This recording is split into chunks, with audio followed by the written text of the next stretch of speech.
വളരെ വളരെ മോശക്കാരനായിട്ടുള്ള ഒരു സ്റ്റാറാണ് 5. അത് ആനുവൽ സ്റ്റാർ 5. എല്ലാ വർഷവും ഈ 5 ഉണ്ട്. അത് ഓരോ വർഷവും ഓരോ ദിക്കിലാണ് വരുന്നത്. 2024 പടിഞ്ഞാറ് ദിക്കിൽ വന്ന് ഒരുപാട് ദോഷഫലങ്ങൾ പടിഞ്ഞാറ് പ്രധാന വാതിലുള്ളവർക്കും പടിഞ്ഞാറ് ഭാഗത്ത് ബെഡ്റൂം ഉള്ളവർക്കും ഈ 5 കൊടുത്തിട്ടുണ്ട്. ഈ പ്രോഗ്രാം കണ്ടുകൊണ്ടിരിക്കുന്നവർക്ക് അറിയാം, നിങ്ങളുടെ വാതിലോ നിങ്ങളുടെ ബെഡ്റൂമോ പടിഞ്ഞാറുണ്ടായിരുന്നെങ്കിൽ കഴിഞ്ഞ വർഷം എത്രത്തോളം ബുദ്ധിമുട്ടുണ്ടായിരുന്നു എന്നുള്ളത് അറിയാം. അതേപോലെ തന്നെ കുവ നമ്പർ 7കാർക്കും കഴിഞ്ഞ വർഷം എത്രത്തോളം ബുദ്ധിമുട്ടുണ്ടെന്ന് അറിയാം. കാരണം അവരുടെ ഗ്രിഡിലും വന്നിരിക്കുന്നത് ഈ 5 ആയിരുന്നു.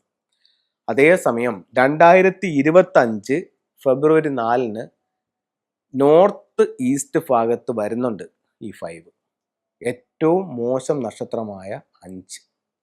ഇത് ഫെങ്ഷുയുടെ നമ്പറാണ് ഞാൻ പറയുന്നത്, അല്ലാതെ ന്യൂമറോളജിയിലോ മറ്റിലോ വരുന്ന ഒരു നക്ഷത്ര നമ്പറുമായിട്ട് ഇതിനെ കൂട്ടിച്ചേർക്കേണ്ട കാര്യമില്ല. ഫെങ്ഷുയുടെ 9 നമ്പറുകളുടെ സ്വഭാവത്തിൽ ഈ 5 എന്ന് പറയുന്നത് ഏറ്റവും മോശം സ്റ്റാറാണ്. യെല്ലോ സ്റ്റാർ 5 എന്നാണ് ഇതിൻ്റെ പേര്. ഇത് ഏത് ദിക്കിൽ വരുന്നു ആ ദിക്കിൽ ഒരു വർഷത്തേക്ക് വളരെ നെഗറ്റീവായിട്ടുള്ള ഒരു എനർജി ഇത് സൃഷ്ടിക്കും.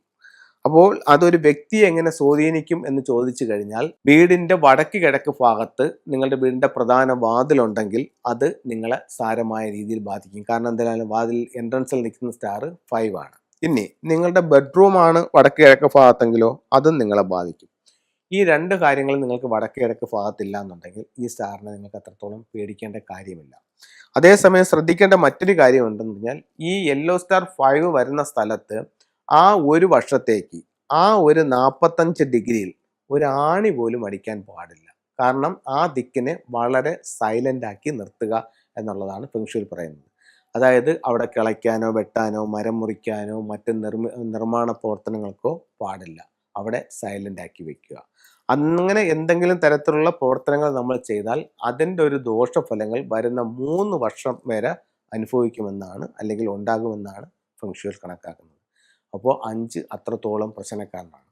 അതുപോലെ പറയേണ്ട മറ്റൊരു കാര്യം എന്ന് പറയുന്നത്, നേരത്തെ കുവ നമ്പർ 7കാർക്ക് ദോഷം ഉള്ളൊരു വർഷമായിരുന്നു എന്ന് പറഞ്ഞതുപോലെ ഇപ്പോൾ കുവ നമ്പർ 8കാർക്ക് വളരെ മോശം വർഷമാണ് ഇത്. അപ്പോൾ കുവ നമ്പർ 8 ഉള്ളവർക്ക്, അപ്പോൾ കുവ നമ്പർ എങ്ങനെയാണ് കണ്ടുപിടിക്കുന്നത് എന്നുള്ളതൊക്കെ കഴിഞ്ഞ ഒരുപാട് വീഡിയോകളിൽ ഞാൻ ചെയ്തിട്ടുണ്ട്. ഏഷ്യ ലൈവിൻ്റെ പ്രോഗ്രാംസിൽ നിങ്ങൾക്ക് സെർച്ച് ചെയ്ത് നോക്കിക്കഴിഞ്ഞാൽ അതിനെപ്പറ്റി കാണാൻ പറ്റുന്നതാണ്. അപ്പോൾ നിങ്ങളുടെ കുവ നമ്പർ ഏതാണെന്ന് മനസ്സിലാക്കുക. അറിയാവുന്നവർക്കാണെങ്കിൽ കുവ നമ്പർ 8കാർക്ക് ഈ വർഷം കുറച്ച് മോശം ഫലങ്ങൾക്കുള്ള സാധ്യതയുണ്ട്. കാരണം 8ലേക്കാണ് 5 വന്നിരിക്കുന്നത്. അപ്പോൾ നിങ്ങൾ 5 എലമെൻറ്റ് പഗോഡയുടെ കീ ചെയിൻ നിങ്ങൾക്ക് നെറ്റിൽ കിട്ടുമെങ്കിൽ ഒരെണ്ണം വാങ്ങിച്ച് കൈവശം സൂക്ഷിക്കുന്നത് വളരെ നല്ല ഗുണങ്ങളുണ്ടാക്കും. ഈ ദോഷഫലങ്ങൾ പരമാവധി കുറയ്ക്കും. ഇനി വീട്ടിലാണെങ്കിൽ അവിടെ 5 എലമെൻറ്റ് പഗോഡയുടെ ഒരു ടൂള് വാങ്ങിച്ചു വയ്ക്കാം. ഞാൻ ആദ്യം പറഞ്ഞ കൈവശം സൂക്ഷിക്കേണ്ടത് 5 എലമെൻറ്റ് പഗോഡയുടെ കീ ചെയിനും, രണ്ടാമത് പറഞ്ഞത് 5 എലമെൻറ്റ് എന്ന് പറയുന്ന ടൂളും. ഇത് വാങ്ങിച്ച് നിങ്ങളുടെ വീട്ടിൽ സൂക്ഷിക്കുന്നത് ഈ ദോഷത്തിനൊരു പരിഹാരമായി ഫെങ്ഷുയിൽ കാണുന്നുണ്ട്. അതുപോലെ തന്നെ 6 റോഡ് വിൻഡ് ചെയിമും അവിടെ നിങ്ങൾക്ക് ഉപയോഗിക്കാവുന്നതാണ്. നമ്മളിപ്പോൾ സംസാരിച്ചുകൊണ്ടിരുന്ന 5 എന്ന് പറയുന്ന സ്റ്റാറിൻ്റെ ദോഷത്തിനുള്ള പരിഹാരമായിട്ട് ഉപയോഗിക്കാവുന്നതാണ്. ഇത് വടക്ക് പടിഞ്ഞാറ് ഭാഗത്ത് ആണ് സാധാരണ നമ്മൾ ഉപയോഗിച്ചുകൊണ്ട് വരുന്നത്. അപ്പോൾ ഇത്തരത്തിലുള്ള ഒരു 6 റോഡ് വിൻഡ് ചെയും വടക്ക് കിഴക്ക് ഭാഗത്തിടുന്നത് ഈ 5 എന്ന് പറയുന്ന ദോഷത്തിന് ഒരു പരിഹാരമായിട്ട് ഫെങ്ഷുയിൽ കണക്കാക്കുന്നുണ്ട്. 5 എലമെൻറ്റ് പഗോഡ എന്ന് പറഞ്ഞാൽ ഞാനിപ്പോൾ പറഞ്ഞ ടൂളാണ്. അപ്പോൾ ഇതിന് മുകളിലത്തെ ഇത് ഓപ്പൺ ചെയ്തതിന് ശേഷം വടക്ക് കിഴക്ക് ഭാഗത്ത് നിന്ന് കുറച്ച് മണ്ണെടുത്ത് ഇതിനകത്തിട്ട് ഇതിനെ ലോക്ക് ചെയ്ത് വടക്ക് കിഴക്ക് ഭാഗത്ത് സൂക്ഷിക്കുന്നത് ഈ ദോഷത്തിന് ഒരു പരിഹാരമായിട്ട് ഫെങ്ഷുയിൽ കണക്കാക്കുന്നുണ്ട്.